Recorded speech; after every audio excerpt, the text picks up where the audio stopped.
What up, y'all? People done been asking me about my dreadlock routine. What up? It's simple, it's easy, it's quick, it's freeform for the most part, so I don't do too much to it. But in case you guys are curious, so I use these bad boys: eucalyptus oil, lavender oil, rosemary oil, peppermint oil. Don't use water from the sink because water from the sink is practically doo-doo water. And we don't like using doo-doo water for the hair. So what I like to do is I like to mash it up in the front to get everything nice and juicy. Oh damn, eyeballs. Make sure you get the scalp too. I got dry scalp like a mofo and it really bugs the hell out of me. So I gotta make sure that I get real deep in there. I also partially have not a bald spot, but the dreadlocks didn't form around the very back of my head. You guys can't really tell from where you are. I don't think anyone really can. But it's there and I feel it, and it makes me hella self-conscious, but you can't see anyways. So I use that little spot of no dreadlocks to put the oil so that it spreads over the scalp. I need to do it more often. I need to do it more often. I just started being able to put this up in a ponytail as of like, I don't know, a week ago. So I'm not very good at it yet, but we will do our best to get it as it should be. Just gotta keep shoving it in there. Boom. Alright, we're chilling. Look how long the fronts are though. What up? Welcome to the dreadlock journey, y'all. Welcome to the dreadlock journey. We got lavender oil, rosemary, eucalyptus, peppermint oil, lemon oil. You put it in a distilled jug. Make sure it's tinted so that it keeps the oils fresh and clean. We wash with Dr. Bronner's maybe once every 15 days or so because it's super potent, so be careful with this stuff.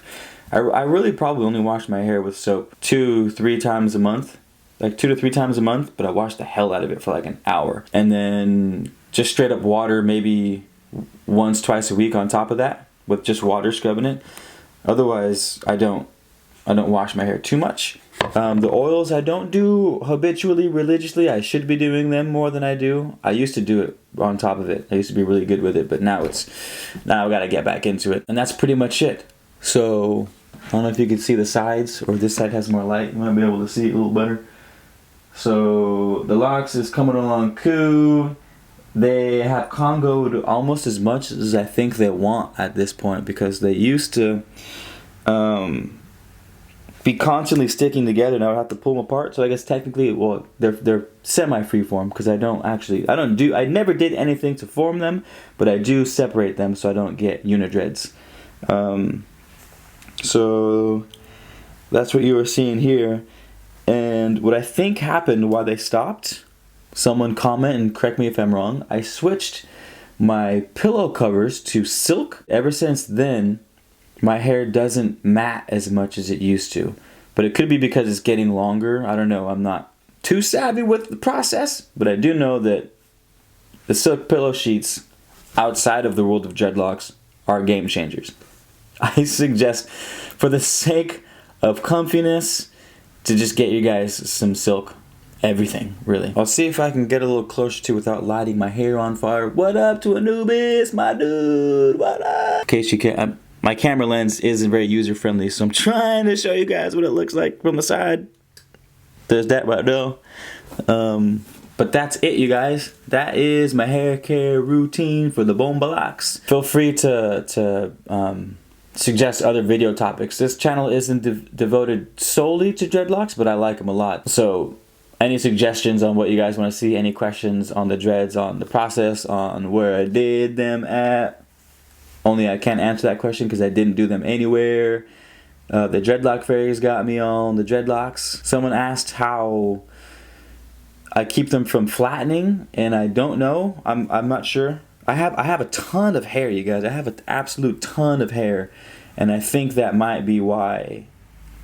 Just because there's so much cushion between my skull and the hair that it doesn't really flatten. There might be some that are kind of flattened, but realistically, not many are. So that could be it. I just have a ton of hair, and that's why they don't flatten as much. If you're new to the dreadlock game, the dreadlock journey, keep it up. Listen to my boy Mike Love Barbershop if you have doubts, because that's what got me through. Oh man, I would never give my money to a barbershop. If you need some motivation, hit me up if you have any questions. If, for whatever reason, advice on the dreads, or just to say what up because we're homies, or just because you feel like cutting your dreadlocks off and you don't want to and you need some help to keep them on, hit up your boy. I got you covered. I'm Keith, your host. I'll see you guys next time.